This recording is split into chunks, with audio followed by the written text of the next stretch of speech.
proxy drift, and the quiet rule of metrics. A team spends its week in meetings arguing over a dashboard, rewriting checklists, and chasing overdue notifications. Yet the actual work that dashboard was meant to protect keeps getting thinner. The cost is not just time, it is the quiet replacement of purpose with reporting. A metric becomes the mission when it is easier to audit than the reality it was meant to represent, and governance routes attention toward what can be verified.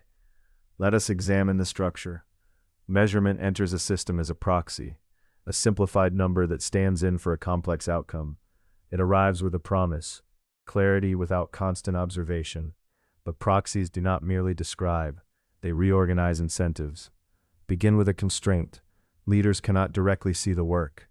They have limited time, limited context, and limited trust in verbal updates.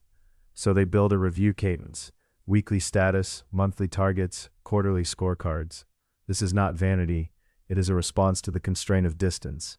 Yet the moment review exists, it creates a bottleneck.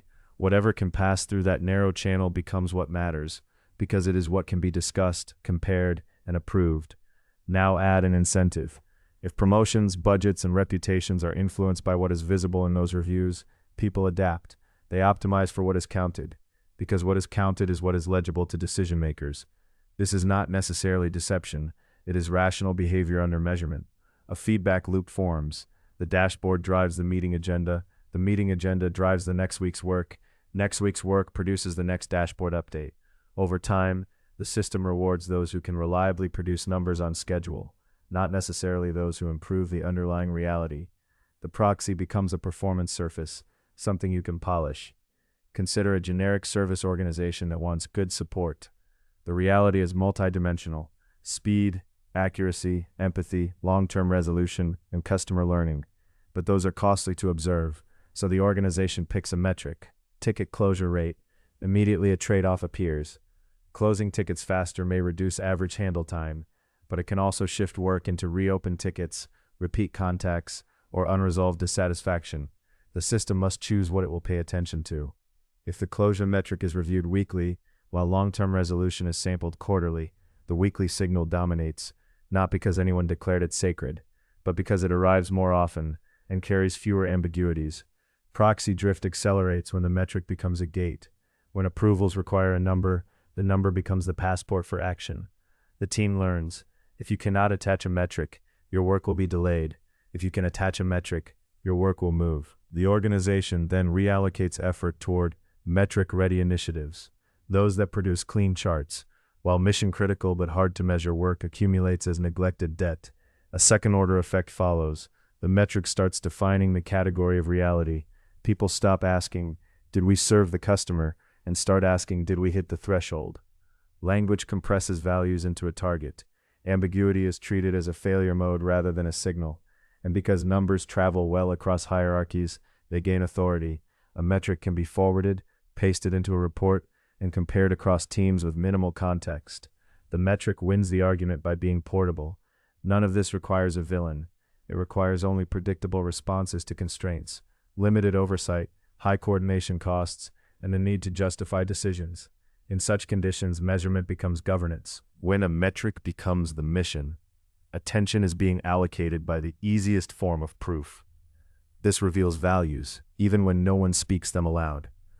A system that praises accountability may, in practice, be praising legibility. A system that claims to value quality may, in practice, value a number that can be audited in 5 minutes. Responsibility then shifts. Instead of being responsible for an outcome in the world, people become responsible for maintaining a narrative inside the measurement layer. Keeping the dashboard green, keeping the checklist complete, keeping the updates consistent. Meaning erodes not through cynicism, but through substitution. The symbol replaces the thing.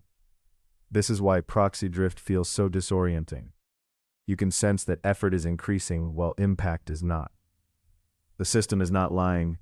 It is faithfully reporting what it has decided to notice. What is ignored becomes someone else's problem, or nobody's problem. And because attention shapes identity, people begin to identify with the metric. They become the kind of worker who hits targets, even if the target has drifted away from the original purpose. No system is neutral here. Every choice of measurement encodes a judgment about what is worth seeing, what is worth debating, and what is worth rewarding. Consider a single act of reflection. Name one metric you regularly report, and examine what it silently governs. Notice three things without trying to fix them. What work becomes urgent because the metric is reviewed? What work becomes invisible because it is hard to count? And what trade-off the metric forces when time is scarce? Then notice the social layer around it. Who asks for the number, who benefits from it, and who absorbs the costs it does not record? This is not an exercise in blame. It is an examination of incentives and attention, of what the system permits, constrains, and ignores. The system behaves as designed. What you measure becomes what you manage, and what you manage becomes what you become.